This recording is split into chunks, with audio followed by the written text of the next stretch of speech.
In the year 1207, a stonemason named Guillaume knelt before a half-finished cathedral wall in Chartres, France.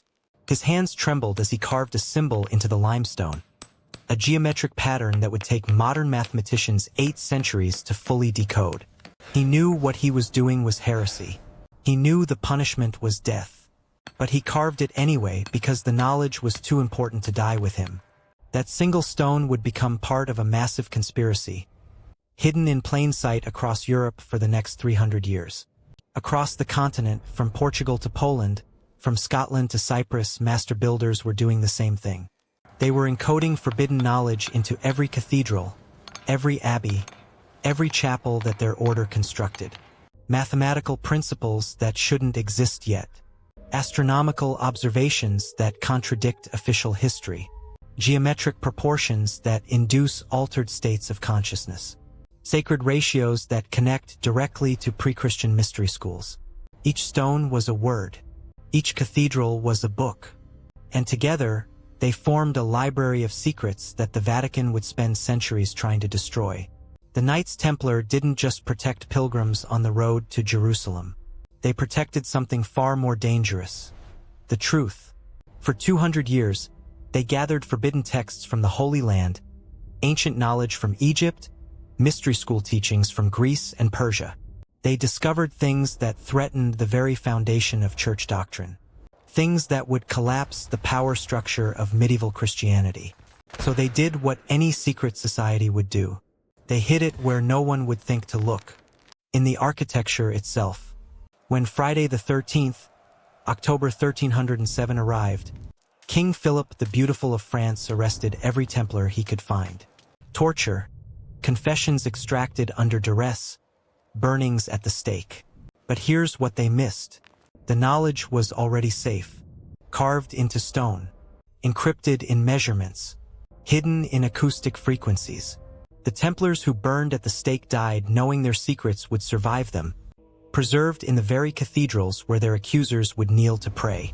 719 years later, laser scanning technology, ground-penetrating radar, and acoustic analysis are finally revealing what Vatican historians have denied since the 14th century.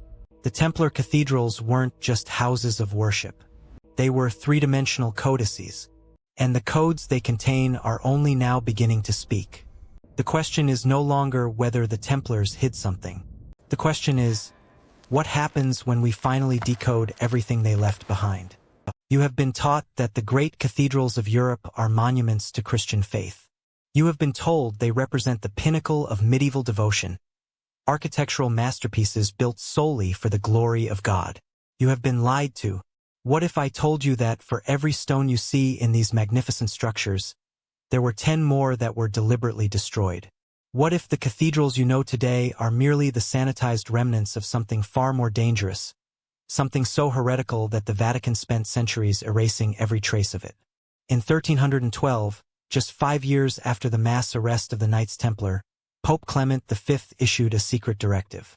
This document, hidden in the Vatican's secret archives for 7 centuries, ordered the systematic alteration of every Templar-built cathedral in Christendom. The directive was specific and brutal. Remove all geometric carvings that displayed pagan mathematical harmonies. Destroy any stone sculpture depicting dual symbolism. Eliminate architectural elements that created acoustic frequencies inconsistent with proper worship. The punishment for any bishop who failed to comply was immediate excommunication and seizure of all church properties. Thousands of master stonemasons were commissioned for this work of destruction. They were sworn to secrecy under threat of death. They worked at night, removing keystones, replacing capitals, altering measurements. In Chartres alone, documented records show that over 2,000 individual stones were removed and replaced between 1312 and 1328. In Amiens, the entire western facade was rebuilt. In Reims, 3 complete side chapels were demolished and reconstructed with different proportions. The official explanation? Structural repairs. The truth? Architectural censorship on a scale never before attempted in human history. But here's what they couldn't destroy completely: the foundations, the underlying geometric patterns. the acoustic properties built into the very structure of the buildings. You can replace surface stones, but you cannot change the mathematical ratios embedded in load-bearing walls without collapsing the entire cathedral. The Templars knew this. They encoded their most important secrets not in removable decorations, but in the permanent architecture itself. The proportions between nave and transept, the angles of the vaulted ceilings, the distances between supporting columns. These measurements tell a story that no amount of Vatican censorship could erase. Consider this brutal arithmetic. Historians estimate that the Templars directly commissioned or supervised the construction of over 60 major cathedrals and 300 smaller churches across Europe between 1150 and 1307. Of these, only 18 cathedrals and 47 churches survive today with their original Templar architecture substantially intact. That means 73% of Templar religious architecture has been either destroyed, drastically altered, or lost to history. For every cathedral you can visit today, 2 more were erased. And the ones that survive? They've been modified so extensively that experts estimate we're seeing, at most 40% of the original design intent. The destruction accelerated after 1314, following the execution of Jacques de Molay, the last Templar Grand Master. Regional bishops, desperate to prove their loyalty to the Pope and distance themselves from Templar heresy, competed to erase Templar architectural elements most aggressively. In France alone, church records document the removal of over 15,000 individual stone carvings between 1314 and 1350. These weren't random acts of vandalism. They were targeted eliminations of specific symbolic elements. Green man faces, removed. Sacred geometry patterns, destroyed. Astrological symbols, chiseled away. Anything that suggested knowledge beyond official church doctrine had to go. But the most damning evidence comes from what they tried hardest to hide. In 1789, during the French Revolution, revolutionaries broke into sealed cathedral archives that hadn't been opened in centuries. Among the documents they found were original architectural plans from Templar master builders. These plans showed cathedral designs radically different from the structures standing today. They depicted elaborate astrological observatories built into bell towers. They revealed hidden chambers beneath sanctuary floors. They illustrated acoustic engineering that modern scientists didn't rediscover until the 21st century. These plans were considered so dangerous that Napoleon himself ordered them locked away again. Today, only fragments survive, scattered across various European archives, each one telling part of a story that was supposed to die with the Templars. The architectural censorship wasn't limited to Catholic territories. When Protestant reformers swept through northern Europe in the 16th century, they found Templar-built churches there too. And they destroyed them with even greater enthusiasm than the Catholics had. Protestant leaders viewed these structures as doubly heretical, both Catholic and Templar. Records from the English Reformation show that King Henry VIII personally ordered the demolition of 12 Templar preceptory churches. In Germany, Martin Luther's followers destroyed at least 35 Templar chapels. In Scotland, John Knox's Presbyterian revolutionaries targeted every structure with Templar connections. The result? A coordinated, multi-century, cross-denominational campaign to erase Templar architecture from existence. You need to understand the magnitude of what was lost. These weren't just buildings. They were three-dimensional libraries. The Templars, having spent 2 centuries in the Holy Land, had access to ancient texts and knowledge that predated Christianity by millennia. They studied Islamic mathematics, Jewish mysticism, Egyptian sacred geometry, Greek philosophical traditions. They learned construction techniques from Byzantine master builders. They acquired astronomical knowledge from Persian scholars. And they encoded all of this forbidden wisdom into their architecture. Every cathedral was a textbook. Every stone was a page. And the church burned the entire library. But here's the twist that should keep you awake at night. Despite centuries of systematic destruction, despite the coordinated efforts of popes and kings, despite the complete dismantling of the Templar order itself, the core secrets survived. They survived because the Templars were smarter than their executioners. They didn't just hide their knowledge in decorative elements that could be removed. They embedded it in the fundamental architecture, in ways that couldn't be erased without destroying the buildings themselves. The golden ratio in the nave proportions of Chartres. The perfect acoustic resonance of specific frequencies in Rosslyn Chapel. The astronomical alignments of the rose window at Notre Dame de Paris. These elements remain, waiting to be decoded. Modern archaeologists using laser scanning technology are now discovering what Vatican historians have denied for 7 centuries. Ground-penetrating radar reveals sealed chambers beneath every major Templar cathedral. 3-dimensional modeling shows how original proportions were altered. Acoustic analysis confirms that these buildings were designed to produce specific sound frequencies. Chemical analysis of removed stones proves they were deliberately destroyed, not naturally eroded. The evidence is overwhelming, and it's all pointing to one inescapable conclusion. We have been systematically lied to about what these cathedrals really are. The Vatican knows this. They've always known. That's why access to certain cathedral archives remains restricted even today. That's why ground-penetrating radar surveys are forbidden at most historical religious sites. That's why academic researchers who publish findings about Templar architectural knowledge suddenly find their funding withdrawn. The conspiracy isn't ancient history. It's ongoing. Because what the Templars encoded in stone threatens not just Catholic doctrine, but the entire power structure of institutional Christianity. And those in power will do anything to keep you from learning what's really carved into those cathedral walls. In 1243, a Templar master builder named Villard de Honcourt was arrested in Lyon, France. The charges? Possession of mathematical knowledge forbidden by church doctrine. His crime wasn't murder, theft, or even traditional heresy. It was geometry.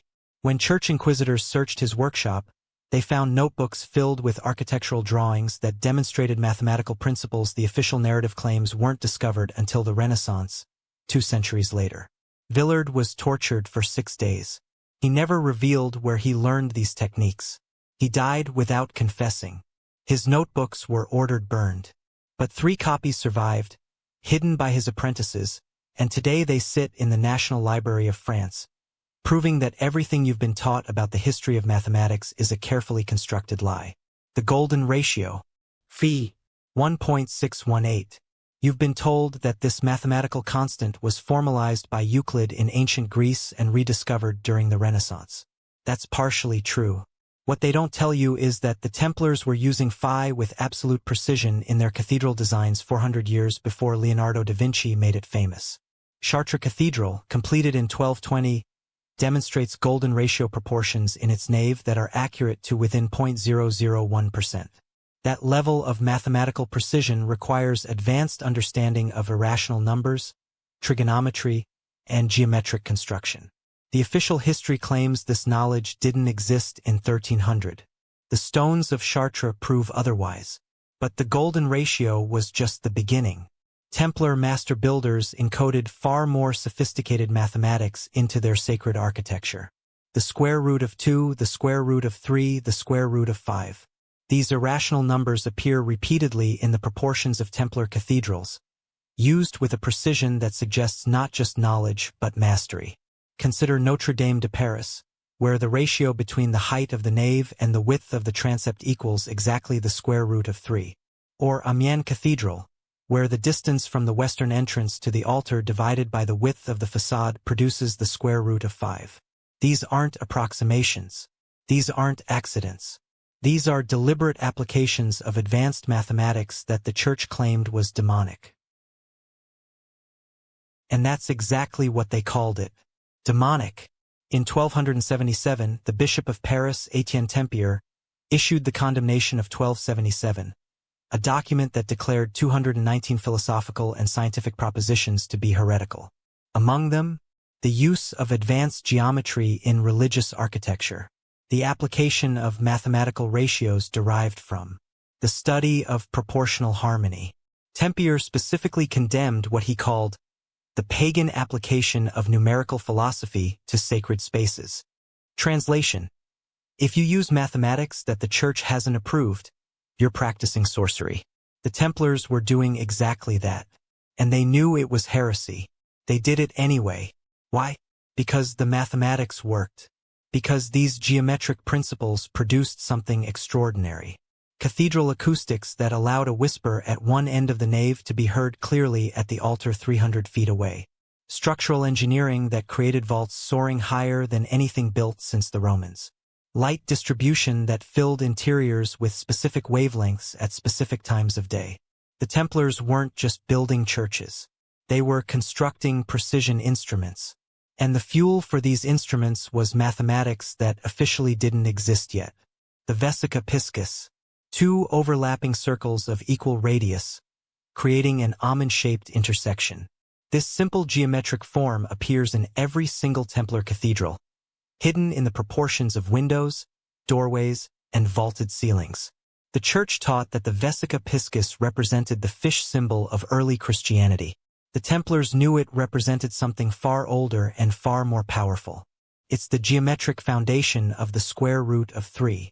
It's the basis for constructing perfect equilateral triangles. It's the key to understanding how to divide space harmonically. Ancient Egyptian architects used it to design the pyramids. Pythagorean mystery schools used it for spiritual initiation. And the Templars encoded it into Christian architecture, knowing that future generations might decode what they'd hidden. The pentagon and the pentagram, five-sided figures that contain the golden ratio within their very structure. Church doctrine explicitly forbade the use of fivefold symmetry in religious architecture, associating it with paganism and witchcraft. Yet Templar cathedrals are filled with pentagonal proportions, carefully disguised but mathematically undeniable. The rose windows aren't just decorative. They're geometric textbooks. Each petal, each division, each proportion demonstrates mathematical principles that were supposedly unknown. Modern analysis using computer-aided design has revealed that the Great Rose Window of Chartres contains over 40 different applications of golden ratio geometry. 40 separate lessons in advanced mathematics, all encoded in colored glass, all hidden in plain sight for 8 centuries.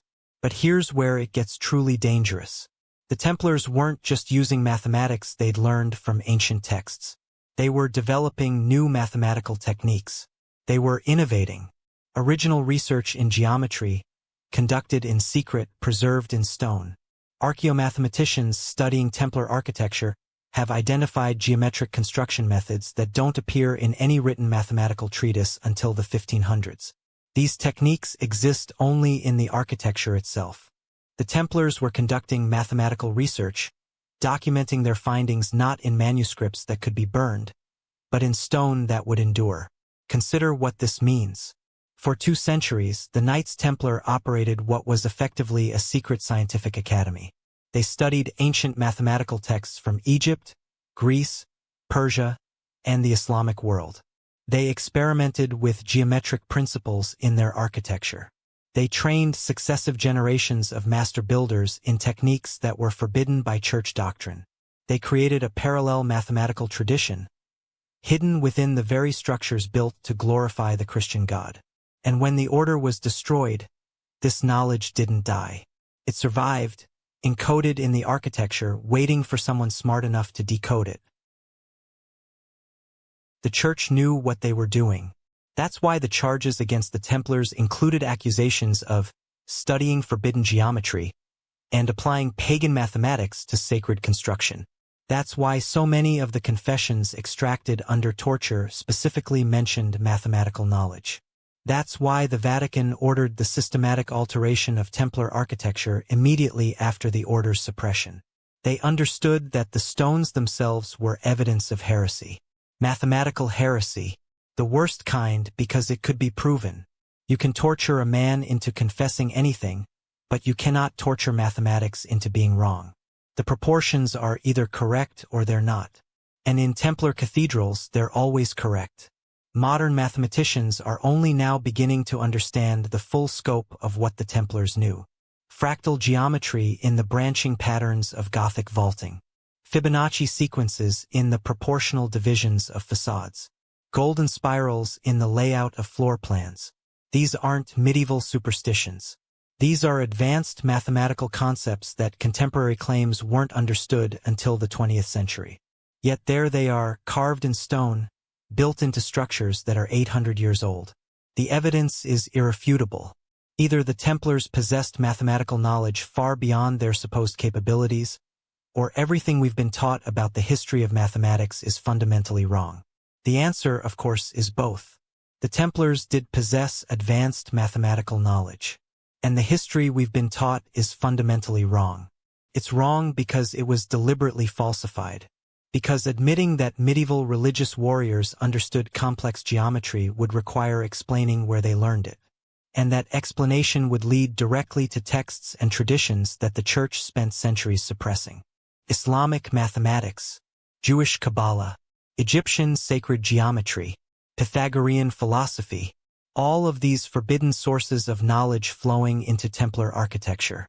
All of these heretical influences encoded into the very stones of Christian cathedrals. The scandal isn't what the Templars knew. The scandal is what their knowledge reveals about what the Church was hiding.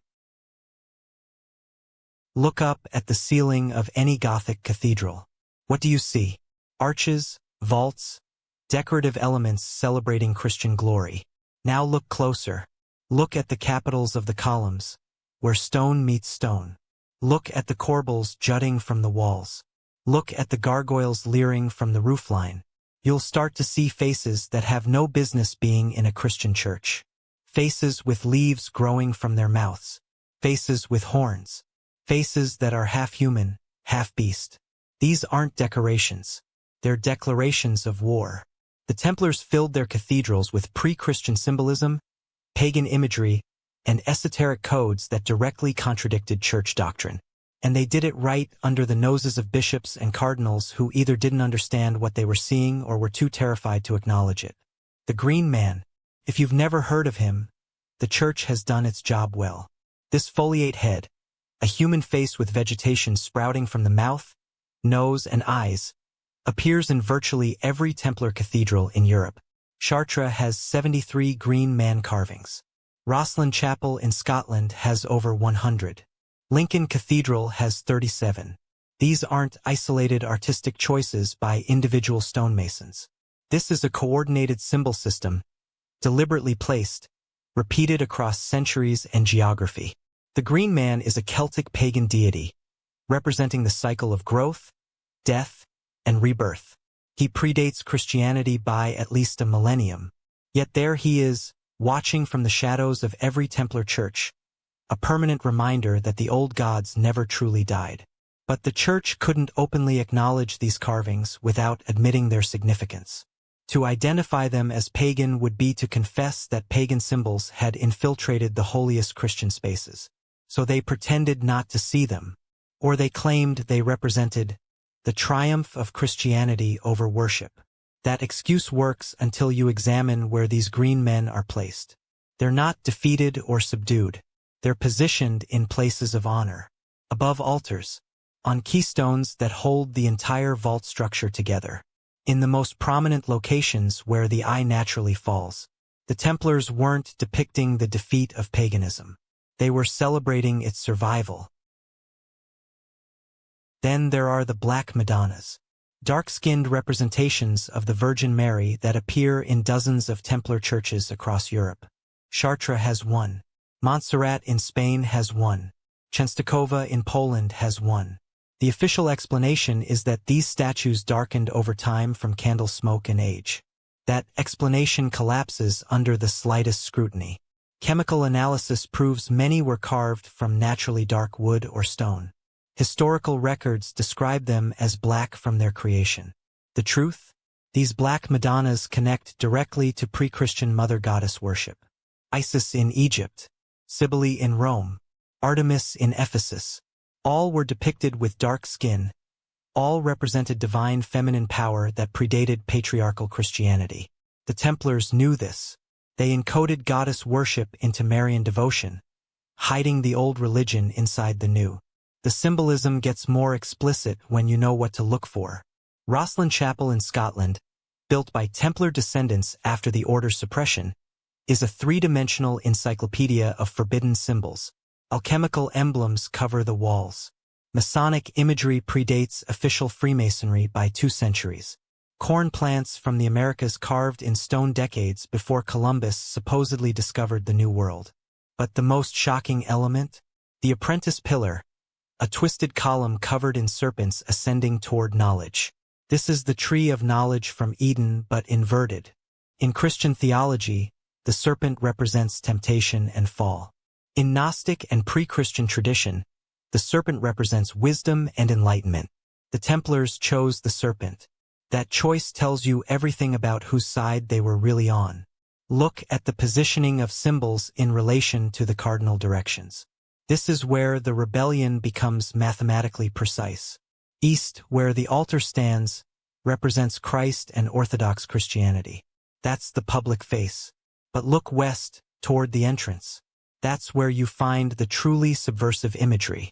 West, in esoteric tradition, represents the hidden knowledge, the occult wisdom, the secret teachings. Templar architects systematically placed their most heretical symbols in the western sections of their cathedrals. The message is clear. You enter through forbidden knowledge to reach official doctrine. The path to Christian salvation requires passing through pagan wisdom. That's not Orthodox theology. That's Gnostic heresy carved in stone. The zodiac appears repeatedly in Templar architecture, which shouldn't surprise anyone familiar with medieval Christian decoration. Except the Templars weren't using zodiac symbols in the approved Christian context. They weren't depicting them as conquered pagan superstition. They were using them astronomically, mathematically, scientifically. The zodiac carvings in Chartres Cathedral correspond to precise astronomical observations. They mark solstices and equinoxes. They track planetary movements. This isn't decorative astrology. This is applied astronomical, the kind that allows you to predict eclipses and planetary conjunctions. The kind that the Church claimed was divination and sorcery. The kind that could get you burned at the stake. Here's what should terrify anyone who understands the implications. Every one of these symbols, every green man, every Black Madonna, every serpent, every zodiac sign was approved by church authorities. Bishops inspected these buildings. Cardinals consecrated these altars. Popes granted indulgences for visiting these sites. Which means either church leadership was completely ignorant of the symbolism in their own cathedrals, or they understood perfectly and were complicit. Both options are devastating. Either the church was so incompetent it couldn't recognize pagan imagery in its holiest sites, or it was so corrupt it allowed heresy to flourish as long as the Templars remained useful. Neither possibility inspires confidence in institutional Christianity's moral authority. The labyrinth at Chartres Cathedral deserves special attention. This circular maze inlaid in the floor of the nave isn't a Christian symbol. It's a direct copy of the labyrinth from the Temple of Apollo at Delphi. The Greeks used it for ritual walking meditation, a technique to induce altered states of consciousness. The Templars installed it in the center of their most important cathedral, not hidden away in some side chapel, not disguised or Christianized. The exact pagan original placed where every pilgrim would walk over it. The Church's explanation?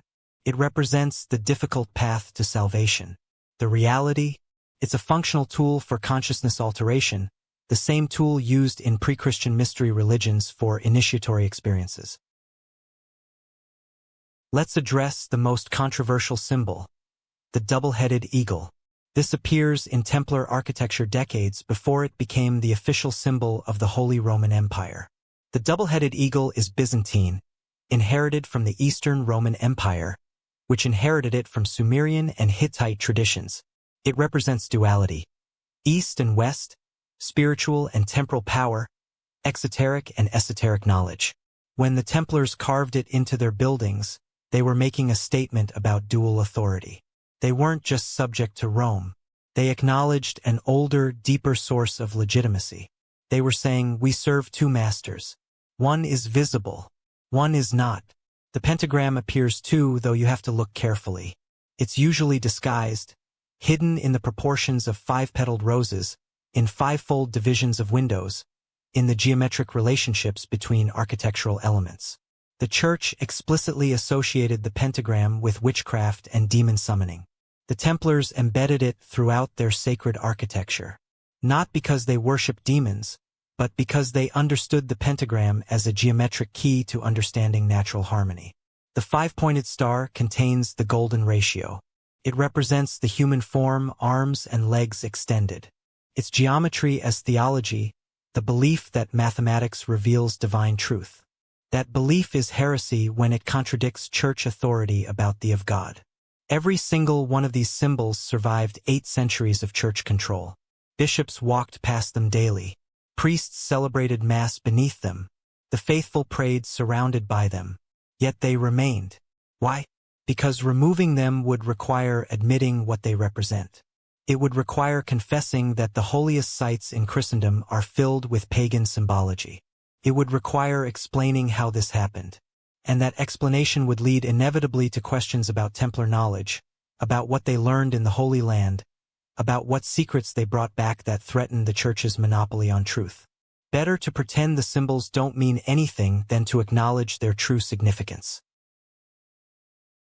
Chartres Cathedral should not exist. Not in its current form. After the Templar suppression in 1307, virtually every major Templar-built cathedral in France was systematically altered, its most heretical elements removed or modified. Chartres received the order. Bishops arrived with instructions to remove pagan symbolism, alter problematic proportions, destroy evidence of forbidden knowledge. But something happened that the Vatican didn't anticipate. The local population refused. Peasants, merchants, nobility, even lower clergy formed human chains around the building. They threatened armed resistance if anyone touched their cathedral. The alterations never happened. Chartres stands today as the most complete, most intact, most unmodified Templar cathedral in existence. And that makes it the most dangerous building in Christianity. Walk into Chartres and the first thing that strikes you is the light. Not ordinary light filtering through windows. Something else. Something that changes as you move through the space, that seems to have color and weight and presence. The stained glass isn't just decorative. It's calibrated. 176 windows containing roughly 26,000 square feet of medieval glass. Each panel precisely positioned to create specific wavelength combinations at specific times of day. Modern optical scientists analyzing the glass composition have discovered that it filters light in ways that enhance alpha wave production in the human brain. Alpha waves are associated with meditative states, heightened intuition, and what mystics call expanded consciousness. The Templars weren't building a church. They were building a consciousness alteration machine. The labyrinth, 42 feet in diameter, laid into the floor of the nave around 1200. You've probably seen pictures. What you haven't been told is that it's precisely 1/11th the diameter of the Great Rose window on the western facade.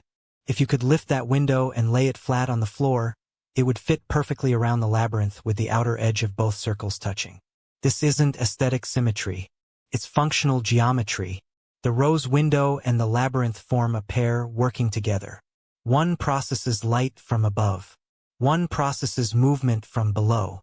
Together, they create what acoustic engineers call a standing wave pattern, a stable energy field that fills the entire nave. Medieval pilgrims didn't walk the labyrinth for symbolic reasons. They walked it because doing so while sunlight poured through the rose window induced measurable altered states. But the real secrets of Chartres lie beneath your feet. Ground-penetrating radar surveys conducted in 1992 revealed what church historians had denied for centuries. There's a massive structure under the cathedral, predating the Christian building by at least 1,000 years. Stone chambers, passageways, wells, a complete underground complex that the Templars built their cathedral directly on top of. Not by accident. They chose this site specifically because of what was already there. Archaeological evidence suggests this was a Druidic sacred site, possibly the most important religious center in pre-Christian Gaul. The Druids were destroyed, but their temple remained underground. And the Templars built Christianity's most important cathedral as a roof over it. The crypt of Chartres contains something that should be impossible. Our Lady of the Pillar, a Black Madonna statue that church records claim dates to the 4th century. Chemical analysis of the wood proves it's much older, possibly pre-Christian entirely. But here's what will destroy you. The statue sits directly above the underground well, the same well that the Druids used for their rituals. The Black Madonna isn't a Christian innovation placed on a pagan site. She's the continuation of goddess worship that never stopped. The Templars knew exactly what they were doing. They positioned the physical center of their cathedral, the literal foundation of the structure, directly over a well that had been sacred to the mother goddess for millennia before Christ was born. The astronomical alignments of Chartres are so precise they require advanced mathematical knowledge to calculate. On the summer solstice, at precisely noon, sunlight enters through a specific clear panel in the southern window and illuminates a particular golden nail embedded in a stone on the floor. This nail marks true north with an accuracy of 0.05 degrees. That level of precision requires understanding of spherical trigonometry, the Earth's axial tilt, and the rate of axial precession. The official narrative claims medieval Europeans believed the Earth was flat and the sun revolved around it. Yet here's a cathedral built in 1200 that demonstrates advanced heliocentric astronomical knowledge. Either the official history is wrong, or the Templars possessed scientific understanding that wouldn't be publicly acknowledged for another 400 years. Look at the proportions of the nave. The distance from the western entrance to the transept crossing, divided by the height of the vault, equals 1.618.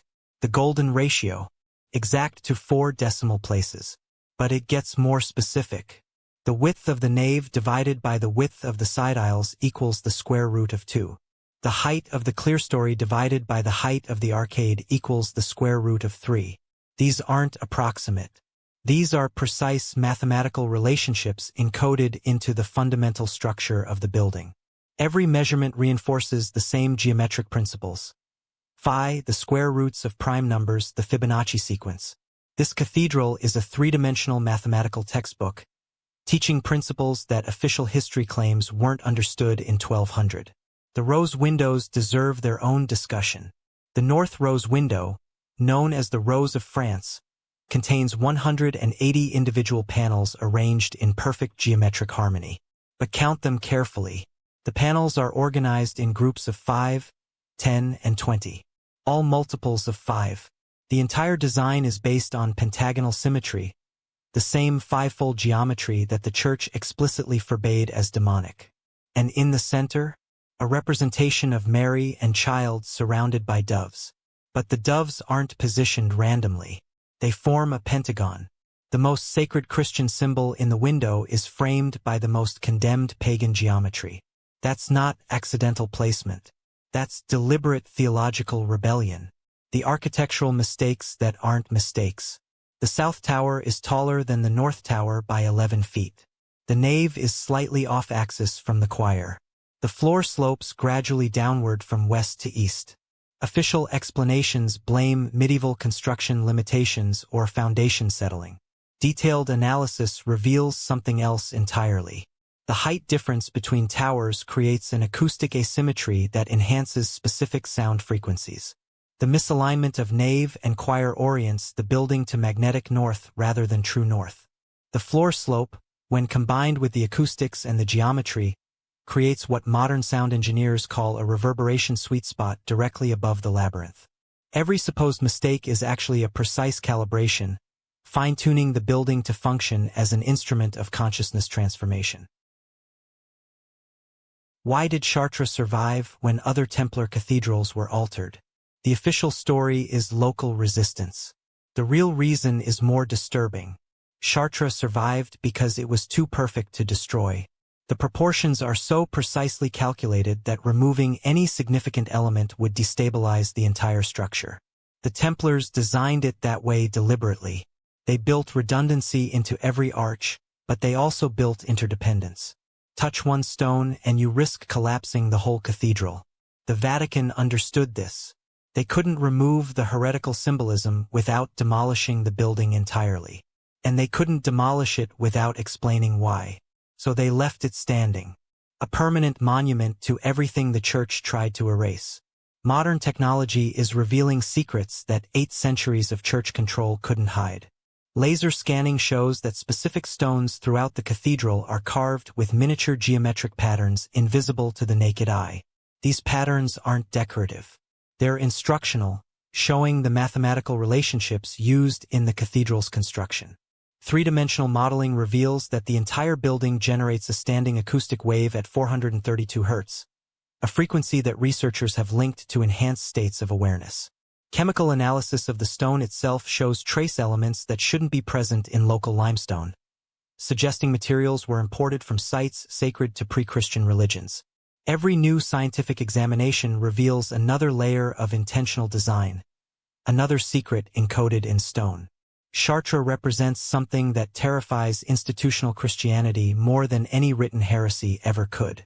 It's proof that existed before the Templars were destroyed, proof that survived their suppression, proof that cannot be confiscated or burned or tortured into recantation. The cathedral itself is the evidence. Its proportions are the testimony. Its geometry is the confession. And unlike human witnesses, stone cannot be intimidated into silence. Chartres stands as permanent proof that the Knights Templar possessed knowledge that contradicted church doctrine, that they encoded this knowledge into sacred architecture, and that the most important Christian cathedral in France is built on pagan foundations using heretical mathematics to achieve effects that the church called sorcery. That truth can't be erased. It's carved in stone. In 1994, a French acoustic engineer named Paul Devereux entered Chartres Cathedral with equipment that had never been used in a religious building before. Spectrum analyzers, oscilloscopes, frequency meters capable of detecting sound waves far below and above human hearing range. He wasn't there to study music or measure how well the space carried a priest's voice. He was testing a hypothesis that would get him laughed out of academic conferences: that Templar cathedrals were deliberately engineered to generate specific sound frequencies that alter human consciousness. After 3 days of measurements, he stopped laughing. The data proved that these buildings produce standing waves at frequencies known to induce trance states, enhance suggestibility, and trigger what neuroscientists call altered states of awareness. The Templars didn't build churches. They built sonic weapons disguised as houses of worship. The human brain operates on electrical frequencies. Beta waves when you're alert and focused, 13 to 30 Hz. Alpha waves when you're relaxed and meditative, 8 to 13 Hz. Theta waves during deep meditation or light sleep, 4 to 8 Hz. And the rarest, most sought-after state, delta waves, 0.5 to 4 Hz, associated with transcendent experiences, mystical visions, and what religious traditions call communion with the divine. You cannot force your brain into these states through willpower alone, but you can entrain them using external frequencies. Sound waves at specific frequencies will literally force your neurons to synchronize with them. The Templars understood this. They built their cathedrals to generate the exact frequencies that induce theta and delta states. They turned architecture into neuroscience. The dimensions aren't arbitrary. The height of the nave, the width of the transept, the distance between columns, all of these measurements determine how sound waves propagate through the space. Templar master builders calculated these proportions to create resonance at specific frequencies. Chartres Cathedral resonates at 432 Hz, exactly 8 times higher than the Schumann resonance, the electromagnetic frequency of the Earth itself. That's not coincidence. That's deliberate acoustic engineering designed to synchronize human consciousness with planetary frequencies. When Gregorian chants were sung in Chartres, when hundreds of voices joined in harmonic prayer, the building itself became a massive resonance chamber, amplifying those voices into a wall of sound at precisely the frequency most effective for inducing collective altered states. But the acoustic engineering goes far deeper than basic resonance. Modern analysis has revealed that Templar cathedrals contain acoustic features that shouldn't exist in medieval architecture. Helmholtz resonators, cavities designed to absorb or amplify specific frequencies, built into the walls. Whispering galleries where sound travels along curved surfaces, allowing communication across impossible distances. Acoustic shadows where certain areas remain completely silent despite surrounding sound. These aren't accidents of construction. These are sophisticated acoustic technologies that modern concert halls spend millions to achieve. The Templars built them into every cathedral using nothing but stone and geometry.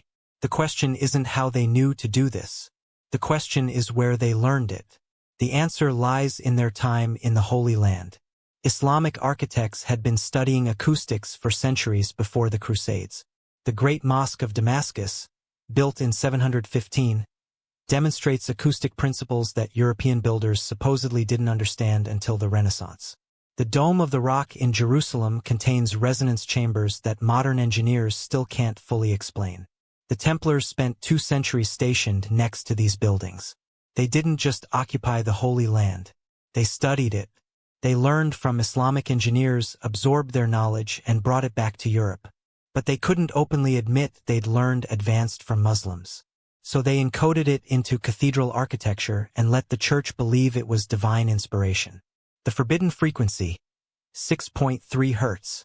This is the resonance frequency of the human skull itself. Expose someone to sustained sound at 6.3 Hz, and their entire cranium begins to vibrate. This vibration directly affects the brain, inducing sensations that range from profound unease to religious ecstasy, depending on intensity and duration. The Byzantine Empire discovered this frequency and used it in Orthodox liturgy to induce religious fervor. The Templars learned it from Byzantine engineers during the Crusades, and they built it into their cathedrals using an ingenious method: the columns themselves. The diameter and height of the nave columns in Rosslyn Chapel are precisely calculated to resonate at 6.3 Hz when certain vocal tones are produced.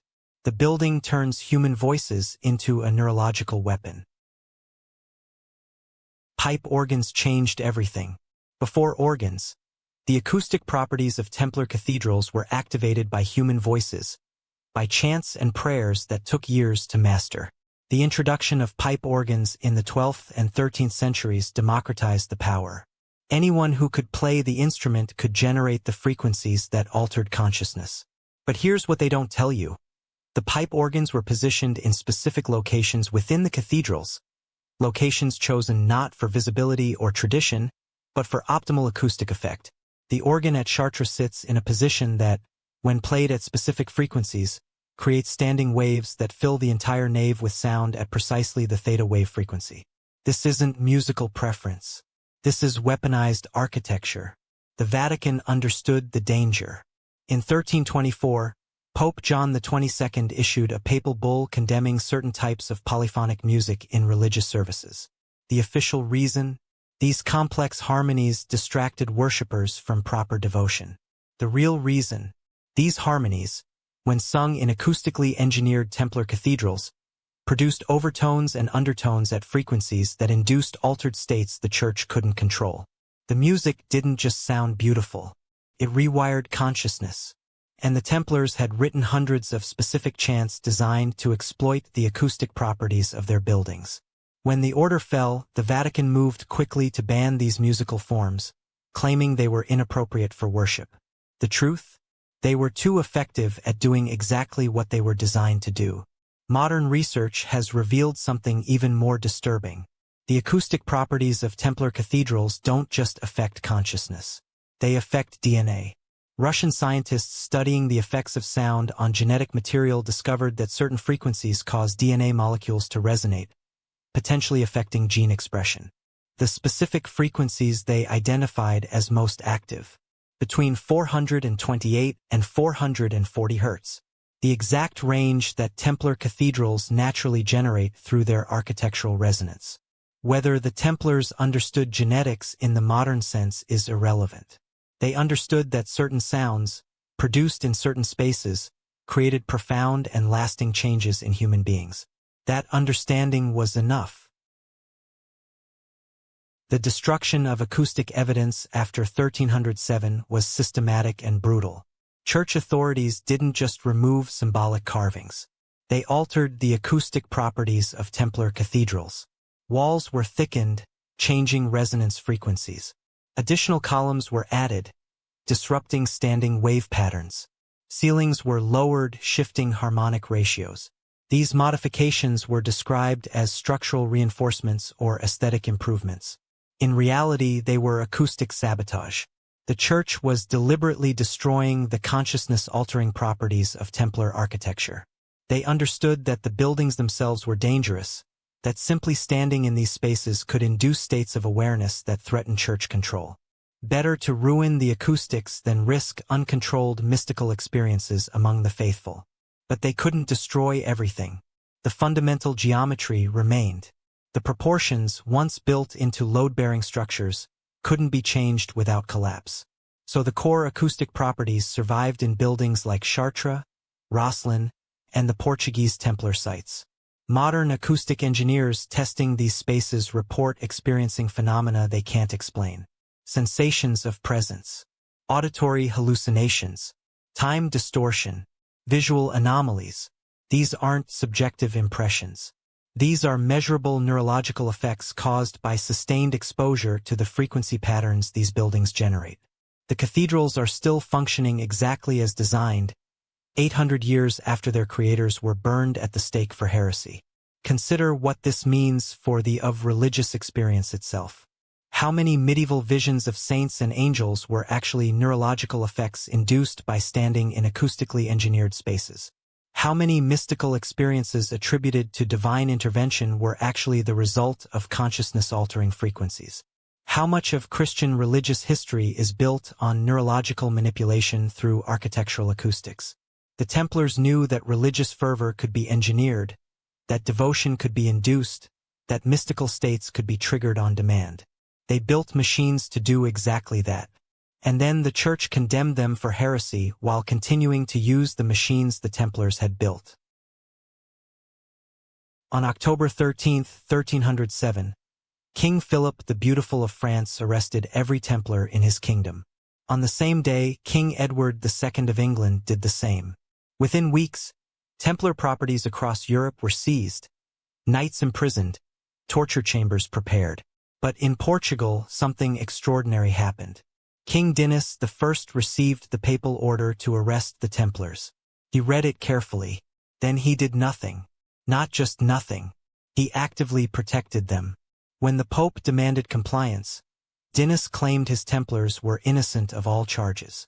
When pressure mounted, he didn't surrender the knights. He renamed them. In 1319, the Order of the Knights Templar officially ceased to exist in Portugal.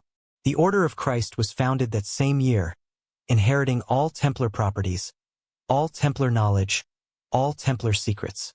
It was the same organization with a different name, and it survives to this day. The Convent of Christ in Tomar is not a convent. It's a fortress temple complex that served as Templar headquarters in Portugal from 1160 until the order's official suppression. But unlike every other Templar headquarters in Europe, Tomar wasn't destroyed, looted, or altered. It was protected, expanded, and preserved. Today it stands as the only complete Templar architectural complex in the world. Every element the Templars encoded into their buildings across Europe, every symbol they carved, every geometric principle they applied, every acoustic feature they engineered, all of it exists intact at Tomar. This isn't a restored building. This isn't a partial survival. This is the Templar architectural vision fully realized and perfectly preserved. And the secrets it contains are only now being understood. The Charola, the original Templar church at Tomar, was built between 1160 and 1180. It's octagonal, not cruciform like traditional Christian churches. Octagonal, mimicking the Dome of the Rock in Jerusalem, the Islamic shrine built on the ruins of Solomon's temple. This wasn't architectural plagiarism. This was a deliberate statement. The Templars were saying, we know what was really on the Temple Mount. We know what we found there, and we're encoding that knowledge into this building. The 8-sided structure generates specific acoustic properties, creates particular light effects, and establishes geometric relationships that only become apparent when you understand what you're looking at.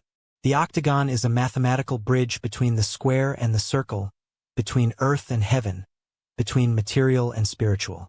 The sacred geometry made architectural reality. But the Charola is just the beginning. In 1510, King Manuel I of Portugal commissioned a massive expansion of Tomar.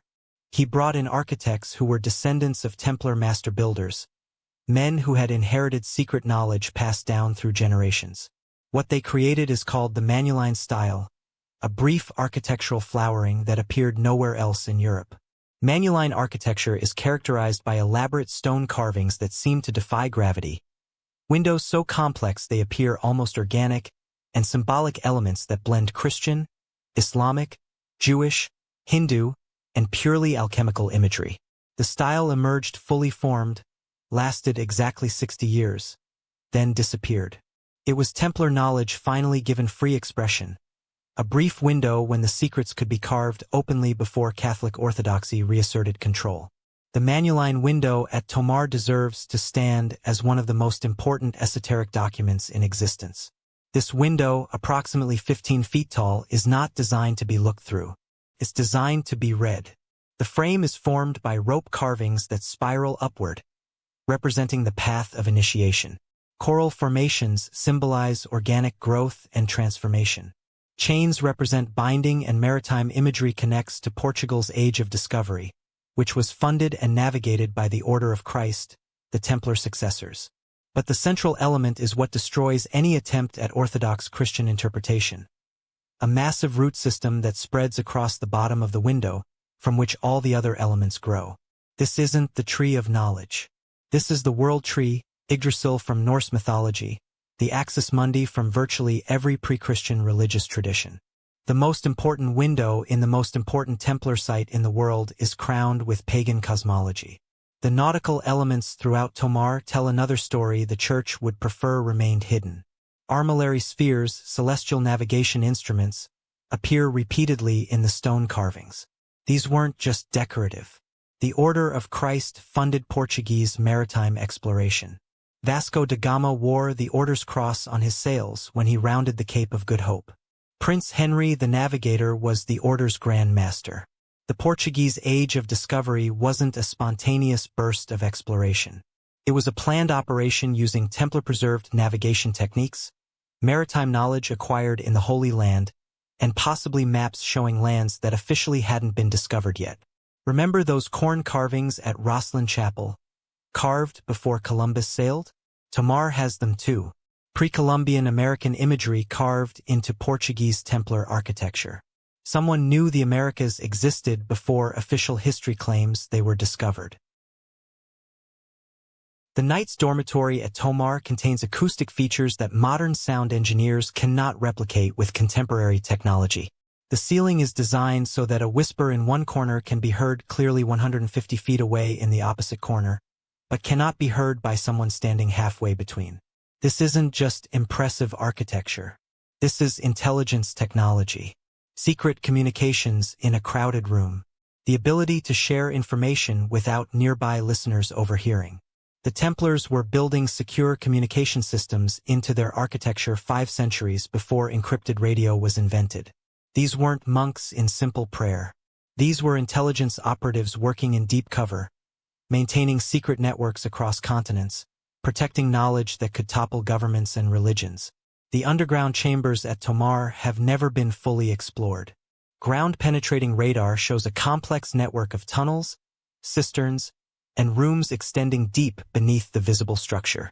Some of these chambers predate the Templar period, suggesting the site was chosen because of what was already there, just like Chartres. But other chambers show clear evidence of Templar construction. Rooms deliberately hidden, accessed through concealed doors and passages. What's stored down there? Church authorities who control the site refuse to allow comprehensive archaeological surveys. The official explanation is structural concerns. The real reason, they know something's down there, something that 800 years of church control hasn't managed to neutralize. The survival of Tomar reveals something crucial about the Templar suppression. It wasn't complete. It wasn't global. It was a political operation orchestrated by France and the Vatican, targeting Templars in territories where they'd become too powerful or too wealthy. But in Portugal, the Templars were useful. They'd helped reclaim Iberia from Muslim control. They'd provided military expertise, architectural knowledge, and administrative skill. King Dinis wasn't protecting them out of sentiment. He was protecting them because he needed what they knew. So he gave them cover, changed their name, and let them continue operating. The knowledge didn't die. It relocated. It adapted. It survived. The Order of Christ remained powerful in Portugal for centuries. It funded expeditions, influenced politics, trained navigators, and maintained the architectural legacy of the original Templars. Today, the order still exists as an honorific organization under Vatican control. But the knowledge embedded in their buildings cannot be controlled. Tomar stands as permanent proof that Templar wisdom survived, that the secrets encoded in stone outlasted the persecution, that you can destroy an organization but you cannot erase geometry. The mathematics remains. The acoustics function. The symbolism speaks. And every tourist who visits Tomar, whether they know it or not, is walking through a three-dimensional encyclopedia of everything the Church tried to suppress. Modern Portugal has begun to acknowledge what it protected. UNESCO designated Tomar a World Heritage Site. Academic researchers are finally allowed limited access. But the most controversial discoveries remain classified. Ground-penetrating radar surveys from 2009 show chambers that, according to officials, are too dangerous to enter. Acoustic studies revealing frequency patterns identical to those at Chartres are published in obscure engineering journals but ignored by historians. Chemical analysis of stone carvings showing materials from Africa, Asia, and possibly pre-Columbian America generates no mainstream interest. The evidence is there. The proof exists. But institutional academia and the Catholic Church maintain their coordinated silence. Some truths are too dangerous to acknowledge, even 800 years after the men who discovered them were burned at the stake. In 2019, a team of archaeologists from the University of Barcelona requested permission to conduct a comprehensive ground-penetrating radar survey of 12 major Gothic cathedrals across Europe. They wanted to map underground structures, locate sealed chambers, and document architectural features hidden beneath centuries of modifications. Their research proposal was academically sound, their methodology cutting edge, their funding secured. The Vatican responded within 3 weeks. Permission denied. No explanation provided. When the researchers appealed, citing academic freedom and historical importance, they received a terse reply. Access to these sites for subsurface investigation violates preservation protocols.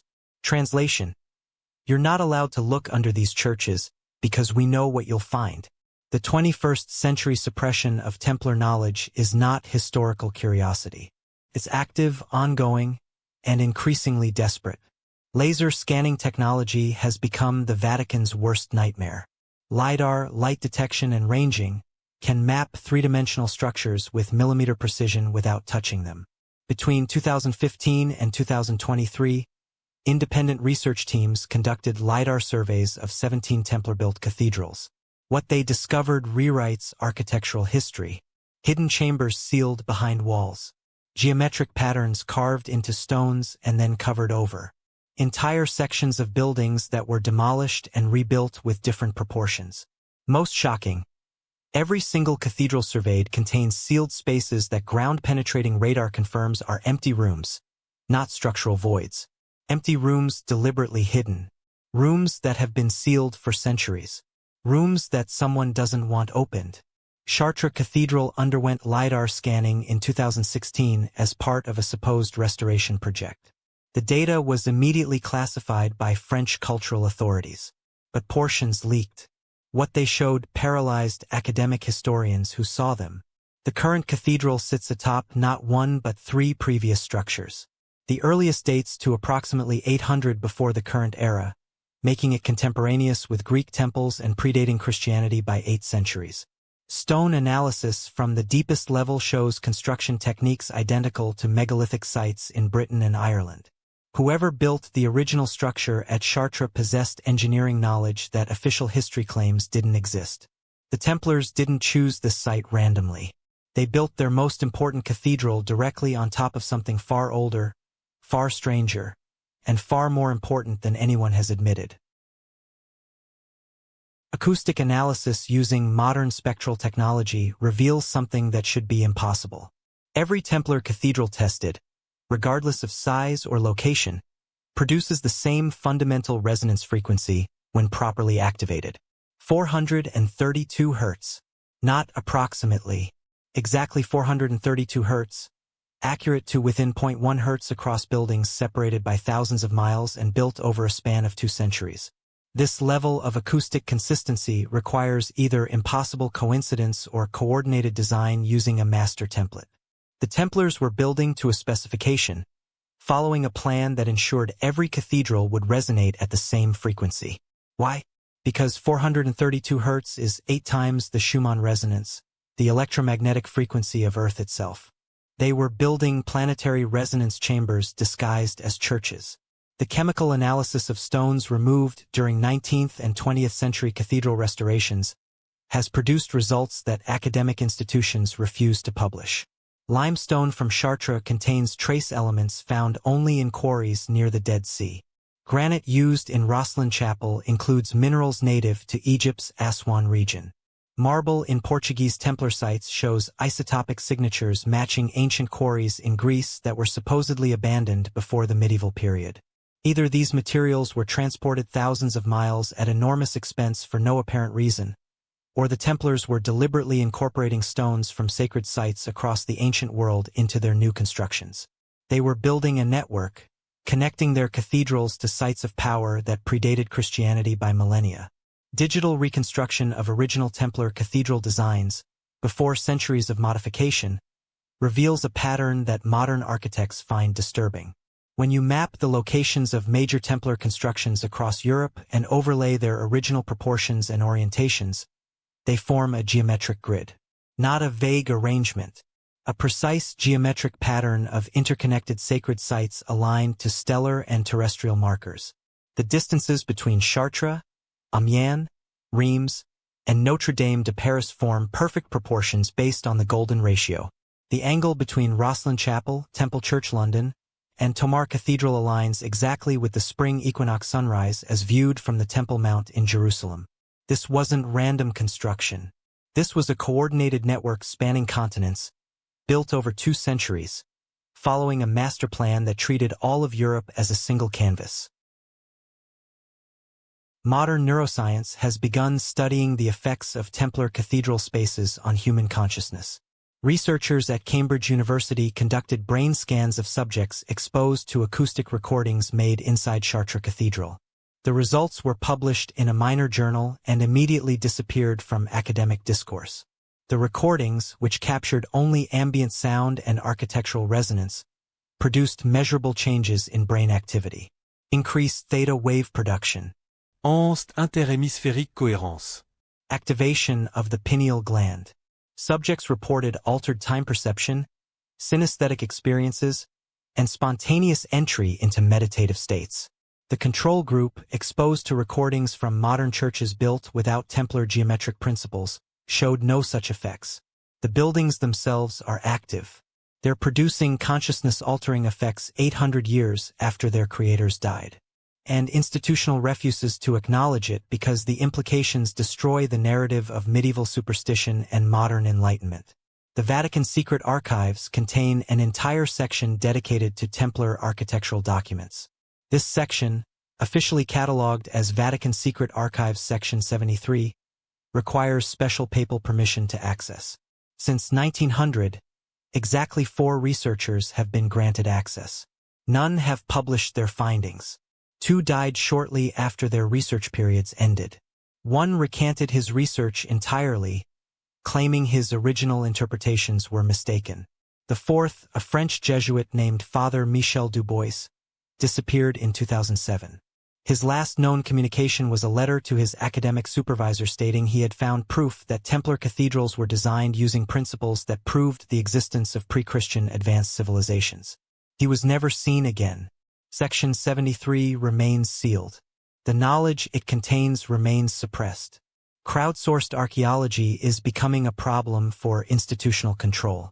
Thousands of amateur researchers, equipped with consumer-grade LiDAR scanners, drones with ground-penetrating radar, and acoustic analysis software, are documenting Templar sites independently. They're sharing data online. They're correlating findings across international borders. They're discovering things that academic archaeology has ignored or hidden.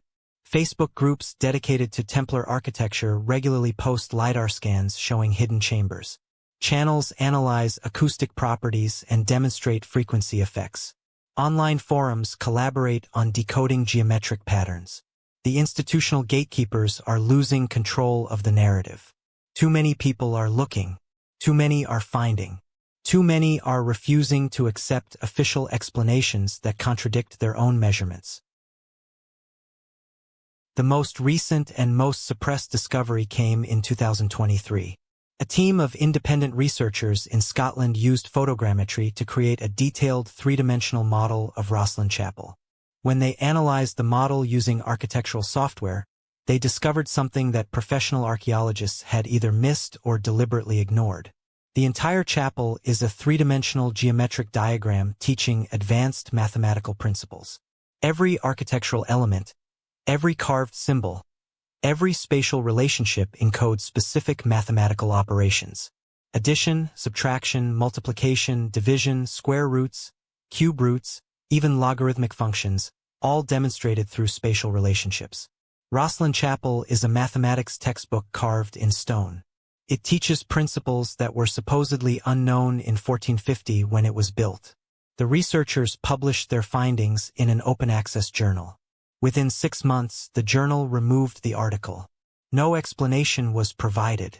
Why does this suppression continue? Why does institutional academia, in partnership with religious authorities, continue to deny, deflect, and bury evidence of Templar architectural knowledge? The answer is simple and terrifying. Because admitting the truth about what the Templars knew requires admitting where they learned it. It requires acknowledging that medieval religious warriors possessed scientific understanding that modern civilization claims to have pioneered. It requires confessing that the Church persecuted and destroyed an organization that was demonstrably more advanced, more knowledgeable, and more scientifically sophisticated than the institution that condemned them. It requires rewriting the entire narrative of European intellectual history. The Renaissance wasn't a rebirth. It was a recovery of knowledge that the Templars had possessed and preserved, knowledge that was temporarily lost when the order was destroyed. The code is still there, carved in stone, encoded in proportions, resonating at specific frequencies, waiting to be fully decoded. Modern technology is finally capable of reading what the Templars wrote 8 centuries ago. But the institutions that control access to these sites are the same institutions that persecuted the Templars originally. The Catholic Church. European governments descended from the monarchies that seized Templar property. Academic establishments that built their reputations on historical narratives that Templar knowledge contradicts. They will not voluntarily release this information. They will not admit they've been wrong. They will continue to suppress, deny, and obstruct until public pressure or technological advancement makes suppression impossible. That moment is approaching. The stones are beginning to speak, and their testimony will destroy centuries of carefully constructed lies.